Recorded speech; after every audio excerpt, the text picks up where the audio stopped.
Yeah. Now, the next case, which is again on the topic of primarily whether the foreign lawyers can practice in India without getting registered with the Bar Council of India. Uh, what is their limits to participate in either in the litigation, core litigation, which is going on in the court, or to the extent of chamber practices, that is non-litigious practices. So this case primarily, which I'm going to discuss, is uh, Bar Council of India versus uh, Balaji. That is your page 37 of the case material.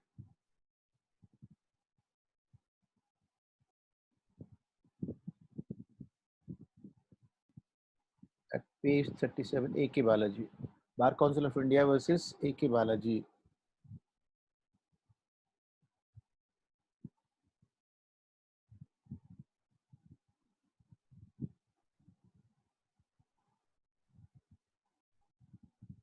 Bar Council of India versus A.K. Balaji and others.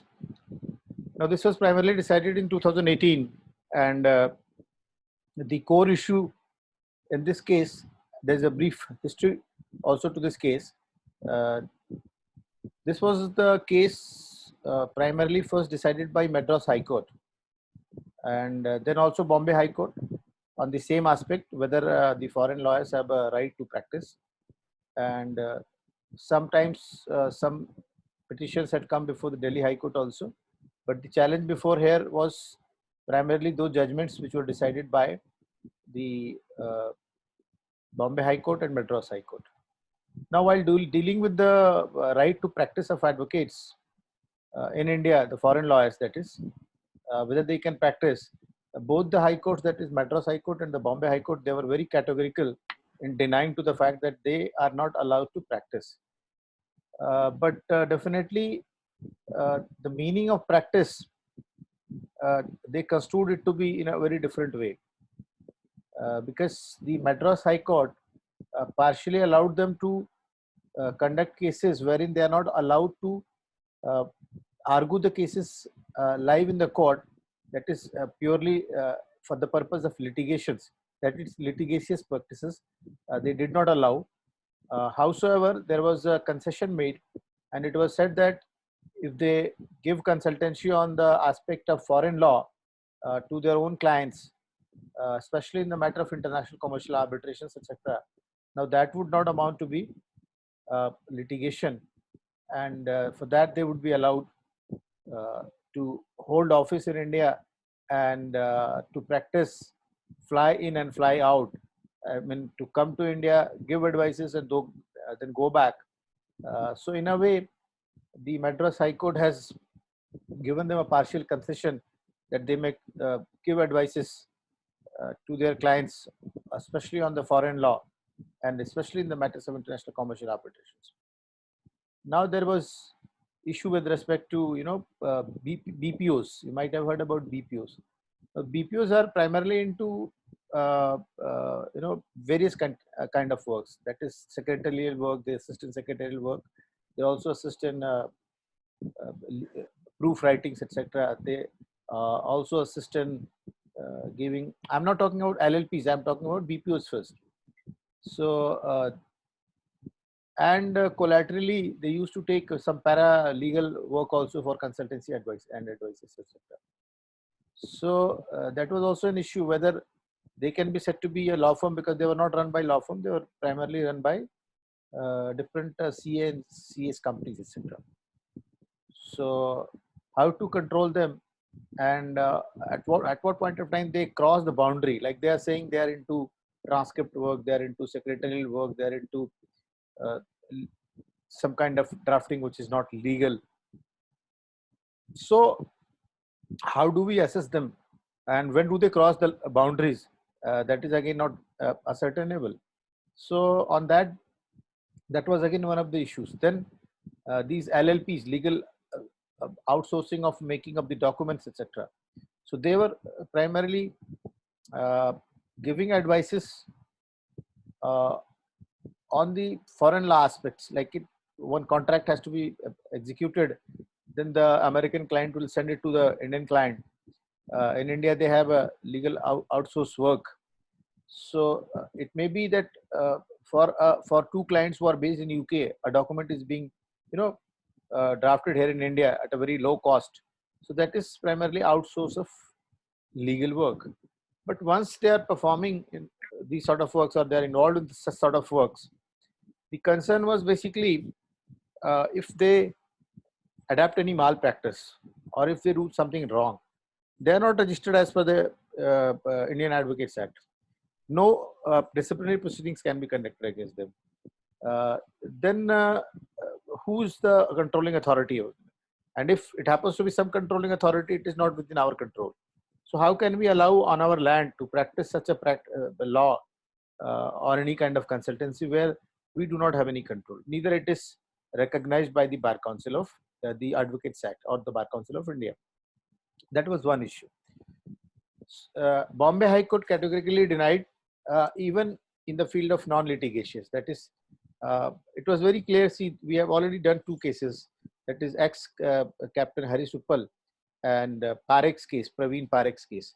Now, in these cases, the court categorically said that a practice does not mean only coming to the court, arguing a matter in the court, but practice does mean more than that. It also involves consultancies. It also involves drafting work. It also involves conducting seminars, etc.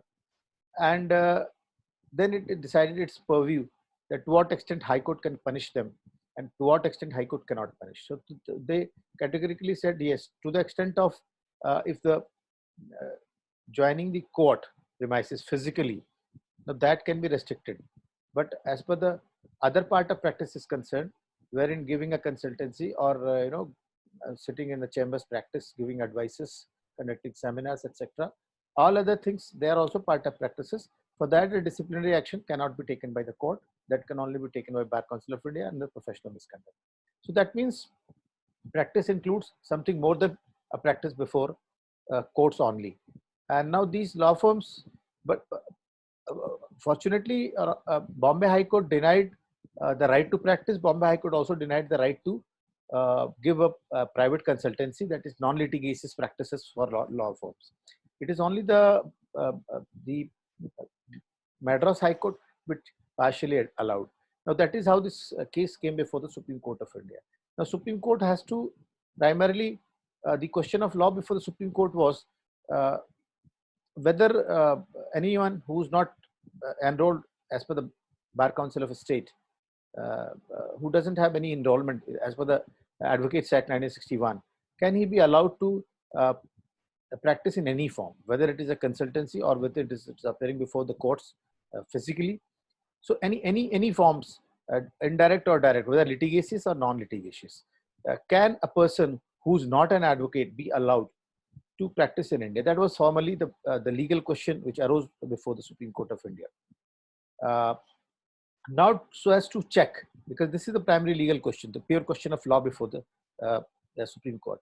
So primarily, so as to decide, we'll have to rest ourselves to the Advocates Act. Now, where the Advocates Act discusses such provisions, definitely it discusses the provision under section 29, 30 and 33. Now, 29, 30 and 33, if you read, that categorically the crux is that it is only the advocates who are enrolled are allowed to practice. Some liberty has been given that those who were enrolled before coming of this act, now they are also eligible.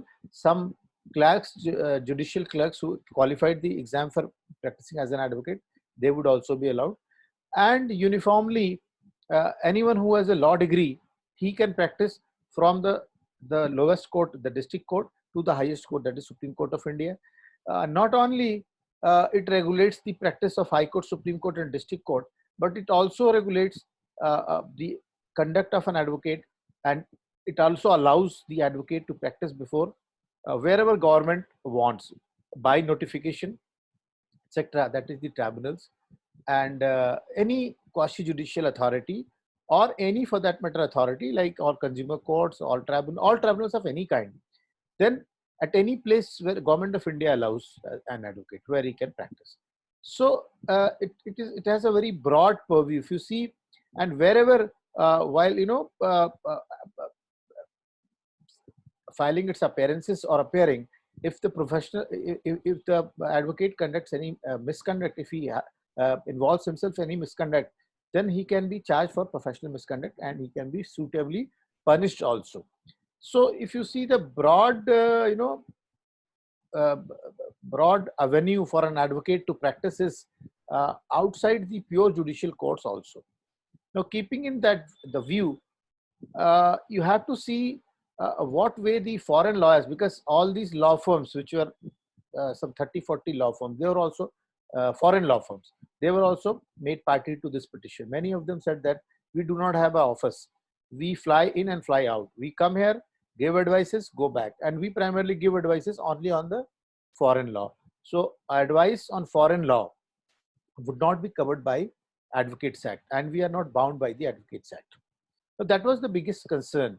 You come on the land of the law, that is law of the land for practicing is what? Advocates Act. So you come on a land, you give advice, you go back, and then you are not liable at all. So, and they also said that we are not operating as law firms. We are operating through companies. We are operating through different entities. And it is only the individual advocates who are guided by or who are controlled by the Advocates Act. This legal objection they also took. So these are legal objections that has to be decided in terms of the existing law. So that we'll see how the judges of the court, they decided that what way it has to be considered. Now again, looking at the legal concern, the law is very clear. Law says any authority, one who practices, because there was one legal objection which came into that there are some entries, 77 entry and 76 entry, etc., in the Constitution, which says that primarily those entries are to govern and regulate the practice of Supreme Court and High Court. So that was one of the arguments from the opposite sides, from the law firm sides, that these entries, they govern only practice of law court, the Supreme Court and High Court. And we are not practicing here in Supreme Court and High Court. So Advocates Act shall not apply to us. We are only giving advices. Now, whether those advices can really go scot-free, because I said the prime concern is once you are on the land of India, so for regulating the conduct of pleaders or for a person who can be a pleader or who can plead before the court of law, the only law is the Advocates Act. Advocate Act itself gives some right to the courts while saying, if you read the combined reading of section 29, 30 and 33 and section 2 also, which defines, I'm talking about Advocates Act, section 2 also, which defines who are the pleaders. So it is very clear, pleader is one who is an advocate, who has a degree of LLB and who has, completed LLB 3-year or 5-year, and who is a national of India. And those who were prior to coming of the Advocates Act, those who were already enrolled as an advocate or the class who have cleared the exam, they can also be said to be advocate. And they are the primary pleaders. So pleaders have a right to conduct the cases. And who are pleaders, that has been defined. And they are said to be, now the single term for any such person who even does his degree from foreign country. Now, on a reciprocal basis, if some other country allows our advocates to practice, we also allow them to enroll and practice. So some country who identifies our degree of LLB for practice, then we also allow them for their degree and we enroll them for practicing as an advocate. So that's on a reciprocal basis. They can also be said to be an advocate. And an advocate is the only person, it says time and again, he can practice and present the cases. In addition to that, a person who's allowed to plead by the court. So court permission can be taken from the court. Now court, while permitting, they are really very strict, and they say they see that the person is capable of understanding the law, and then he is capable of assisting us. If he is not, then court doesn't allow. So in exceptional circumstances, even the court may allow any other person who's not an advocate per Advocates Act can practice. Now, this is an exception. This is not a normal rule. So as per normal rule, nobody is allowed to practice either in any of the judicial courts from district court till Supreme Court, including the high courts, or till any tribunal or any other authority. So in a way, if there is any authority in India which is guided by the law of the land, only advocates shall be allowed. That is the basic law. Now, these are the persons who come in and come out, go out, fly in and fly out. That was the term used. If they participate in, let us say, a international commercial arbitration, because the issues has to be balanced. What happens if we do not allow? That's fine. Finally, the court was not convinced them to allow for either for litigious purpose or for non-litigious purposes. Even the proceedings which is conducted in the tribunals or anywhere outside the district or the High Court or Supreme Court, like any before a IS officer who's a quasi-judicial body. In fact, some bureaucrats also, they advise to make law, and they are allowed to participate in some quasi-judicial proceedings as a judge or as a lawmaker or for purpose of drafting of the law with the Ministry of Law. Now, they are also not allowed to practice. They are not said to be pleaders. They are advising the government for making the law. They are the ones who are initially, when the law is made, they sit with the parliamentarians, but still they are not, advocates. And if they do something wrong, actions can be taken. Howsoever, while practicing, if it's a bona fide mistake while applying the law by an advocate, no punishment accrues. So they are much more independent. So to the extent that anybody who's assisting, they have to assist by first permission, and he has to be an advocate anywhere, even outside the court. So these people who are coming in from foreign and flying in and flying out for any advices, so they are also doing a sort of legal advice, legal work. So that is also a part of practices. So how can that be excluded? The concern was. Now, yes, definitely court was not convinced to exclude this from practices, because even non-practices, non-litigious practices are also practices. Practice has a very broad meaning. So that also would be said to be a practice. But the main concern was, if you see the international commercial arbitration, I hope you know the meaning of international commercial arbitration. Now, what is international commercial arbitration, and how it is conducted, and in what cases international commercial arbitration. Why I am discussing regarding international, the biggest issue was usually the foreign lawyers, they were coming to represent into international commercial arbitration. Now, an arbitration is said to be international arbitration, commercial arbitration, if one of the parties is from foreign, not from India, or if one of the companies which is a part of arbitration has its registered office outside India. So either by nationality that company is a non-Indian, or one of the party happens to be a national of the other country other than India, then it would be a case of international arbitration. Now, in an international commercial arbitration, the parties have a right to decide the seat of the arbitration, means the venue of the arbitration. But yes, if they have entered into a contract, let us say US enters into a contract with India, so the Indian Contract Act would be applicable for the Indian company and the individuals. For US, it would be the binding would be the US Arbitration the Contract Act, or if there is any treaty, etc., and as per that treaty, if some common law has been devised, so that would be applicable. Now, for the purpose of, let us say, the contract between the companies is that it is the US law of contract shall apply. Then who has to basically, because Indian lawyer might not be knowing the exact provisions. He might read and come to know. Howsoever, an expert from America comes, he knows, he is very, very well versed with the American Contract Act or any private law of that country. And his presence is must, because he is the one who can explain the law in a better way to an arbitrator. Now, so that becomes a compulsion in cases of international commercial arbitration, one aspect. Second aspect, Singapore has been the hub for international commercial arbitration, and a lot of money, poured in Southeast Asia. Singapore being the hub of the arbitration for international commercial arbitration, a lot of money comes. And India itself, is almost the foreign direct investment is third or fourth largest in the world. Uh, it is the third or fourth again, the largest economy of the world, seventh largest in population. So if you see the commercial aspect, keeping commercial, and the world has globalized and it has come almost from 90s.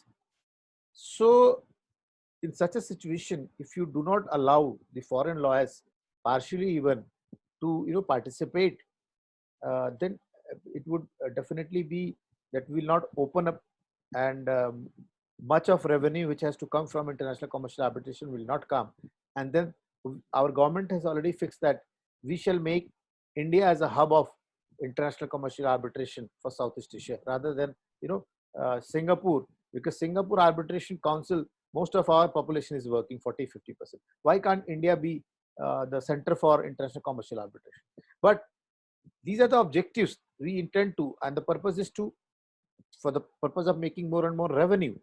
But if you do not allow them at least to clarify the law relating to arbitrations, international commercial arbitrations of that country, so it would be difficult to generate that revenue, which has been the objective of the government.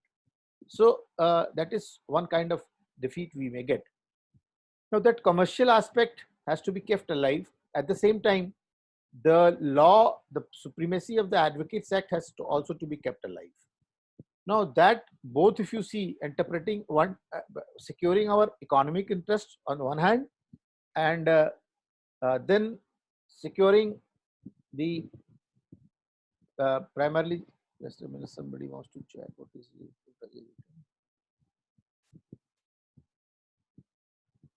Son is detailed. Okay, so securing the interest is one part, and then securing the law. Primacy has to be definitely given to the Advocates Act, because that is passed by Parliament, and Parliament people are represented from by elections. They are elected and they represent the entire India. So again, if you see, while considering the finality, all these in this case there are certain US cases, UK cases they were relied by, and they were taken as a precedent that US has allowed India, and all these law firms were saying that we do not have a permanent office, we come and go back, only the very short advice we give, but going and coming was also a very regular thing. So if it is occasionally, definitely it cannot be said to be a practice. If it is rarely, it's fine. But that was also, they, even without having their officers, their trips were common, and they were advising the clients on the existing laws. So that the Supreme Court said, if it is regular, it is a practice. And definitely we are satisfied that one who can practice has to be as per the Advocates Act, and he has to be an advocate. The biggest problem is that you do any defaults, you cannot be punished. So you go scot-free. You are not charged for professional misconduct. You can do any sort of illegal activities, that will not allow. And more precisely, the ethics part of the profession was considered. Now in US, it is the best profession, advocacy, there is no doubt about it. But the ethical part, if you see, for them is different. We are more ethical than them. Now what way? See, here funding of litigation is not allowed. Funding of litigation means a client can come to you. He may say that this case may fetch you 5 crore rupees, but I don't have even 5,000 rupees to give you. So you invest money, you can ask the lawyer, and if once we win the case, we'll distribute a percentage of it. Now that is allowed in USA. That is some part of it is allowed in UK also, such practices. But our Indian practices, they don't allow sponsoring of litigations on behalf of the clients. The other aspect, while fees there, now some fee is definitely taken as an advance in US also, in India also. But if it's a money matter, now a US lawyer may agree to share the outcome of the case. That is, if the money decree comes, from that decretal amount, he can ask for a percentage of it. Now Indian practices doesn't allow. So the ethics, now here it is a profession, there it is a business. Now that's the greatest difference in other developed countries, so the UK, US, and Australia, etc. So many advanced setups, uh, once it is disconnected, you may add from the same idea. I've given this will disconnect in some 4, 5, 10 minutes, whatever. So we'll disconnect and till 5:25 or 5:30, whatever time we'll discuss. Now, so the question was various judgments of the US and UK, etc., were discussed. In this case, it is discussed once you read at your own. So, but hello, there is from Rifa Sakshani. I don't know what she's asking. Okay. So, the ethical practices prevailing in the US or UK courts, the judgments have been relied upon, but that may not be of any relevance because our Advocates Act, our Bar Council of India rules, etc., they do not allow many unethical things which they allow. So their bringing up their practices are much more business oriented. So their only purpose of practice is to make money. Now, where we do cases pro bono, and it is our profession, it is not only business come in the process.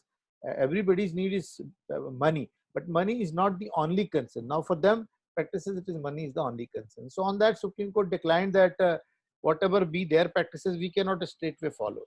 However, for us it is the Advocates Act, and Advocates Act if does not allow, then we will not allow. So it said that Bombay High Court has rightly done so. It has not allowed the you know the foreign advocates to practice. Neither they have allowed to participate in the international commercial arbitrations. But yes, the Madras High Court, they also did not allow them to practice in litigious practices, or even in non-litigious practices. But then they allowed for consultancies for fly in and fly out, uh, in especially in the matters of arbitrations. Even RBI has done a wrong thing. They had also allowed them for arbitrations, etc. Howsoever, their own foreign direct investment board is also in India for foreigners. So that did not allow them. So they, in the garb of some companies, they associated with some companies and they started giving advices. They said that the companies will not be governed by the Advocates Act. The court said no. Any person who's legally who's a legal person. So company is also a legal person, even if you are representing through legal person.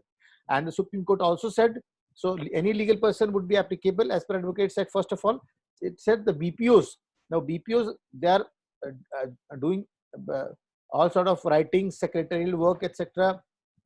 Some advices on non-legal issues. So they are not allowed to advise on any legal. If that is so, they will be barred and they will be booked under, and they'll be penalized. Now, as per the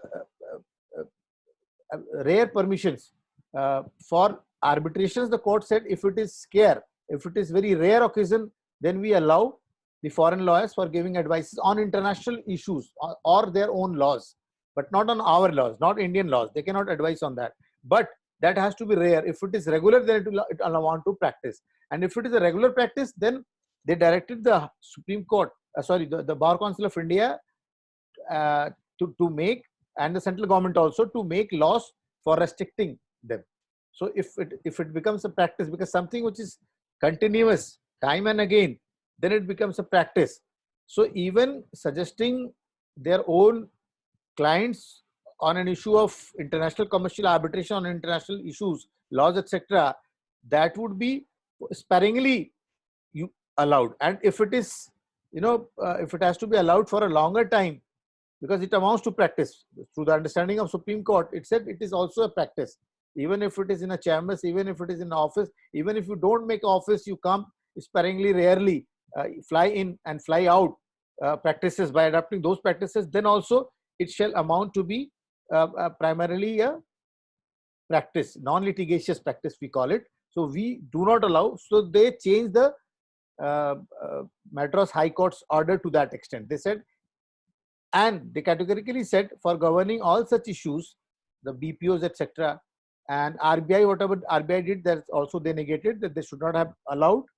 So they said For definitely for practices, it is not allowed, and to a limited extent, if they are allowed, for that, the central government has to recommend Bar Council of India to make a law so as to regulate their conduct, because they have to be regulated, and there has to be proper sections in the Advocates Act to so that they are, their conduct is regulated. And once their conduct is regulated on a reciprocal, because somebody who allows us, we'll allow to them also. Rarely also, it is only to to the countries we'll allow, those countries which allow us for conducting the arbitration, commercial arbitrations. So that was how the interest of the economy and the primacy of the law of Advocates Act was balanced. Now, while making this balance, the Supreme Court let down that we give autonomy to the central government, who can advise the Bar Council of India to make rules, regulations for regulating, even for the purpose of giving consultancy on the issues of international law, especially in the matters of international commercial. Straightway they will not be allowed. So Madras High Court has straightway allowed them. And for all other purposes, they had also restricted. The Bombay High Court has straightway denied that no, by no means, neither chamber practice nor advices, by no means one can be allowed who is a foreign law firm or a foreign lawyer to practice here in India. So this is all with respect to the foreign lawyers entry, the legal standing. And now after the Supreme Court decided, all the issues which were pending before any high courts, they were dropped out, and on this basis it was decided that they are not allowed. So much hue and cry was there that if they come, because they will only do business. See, somebody who comes, they come only for the purpose of business. Now this is legal profession, is not a business, it is a profession. So profession will not survive, and the downtrodden advocates or poor advocates, their status will be hand to mouth. Still there are so many people struggling, and people will, or the big companies will only go to these companies, because especially these companies are working on the basis of license. So many of the companies are US, many of the companies are from South Korea, many of the companies are from Japan. So if their lawyers come and they are allowed to even practice indirectly or directly, they will spoil the entire culture of practice, and that will be all against the basic philosophy of the Advocates Act. So in any case, they will not be permitted to be allowed. So there, now the present law is there, they are very restricted only to participate only for international commercial arbitration matters, etc. And that too, if they regularly start giving advices, then they have to be within the regulation of the Bar Council of India, and the rules have to be framed by the central government within the Advocates Act and the Bar Council of India rules basically, and the Advocates Act of 1961. So that is all with respect to your professional misconduct and all cases. Now these cases which have been added this year, like the other one, Indira Jaisingh's case I did, or this A.K. Balaji's case I did, or the Korean's case, the contempt against the judge, or whatever, the new cases have been added this time, which is decided in 2017-18. So they are always important, that you should not leave for any purposes, for your learning purpose or for the exam purposes. They become very important. So those cases which have been added this time, you must have a special emphasis on them. I have broadly covered all the aspects, the legal aspects, the factual aspects. So, and these videos, clippings, videos are not possible, but audio also have been recorded. So I have given these audios to the concerned teachers of Law Center 1, who would upload all these. So 15 audios I have sent today, and in the time to come, all these audios which we are recording, that would also be sent to the concern, and they will upload on the website of Law Center 1. So you'd get the website of the Law Center 1. I think it is linked to Delhi University also and Faculty of Law also, and directly also Law Center 1. You can log in. Therein you will find in my name shortly the audios. It say PRAV, Prav, then your paper number 601, and then the date on which it was. Date, maybe some changes may be there in the date, so don't worry about the dates, but then hear about on what topic it is given. So majorly all these cases I have already discussed, and the next topic which we will start would be on the duties towards the court, etc. Senior advocates restrictions, duty towards client. So these are all again all the duties that basically decide your ethical aspects of advocacy. So we'll take that topic and we'll finish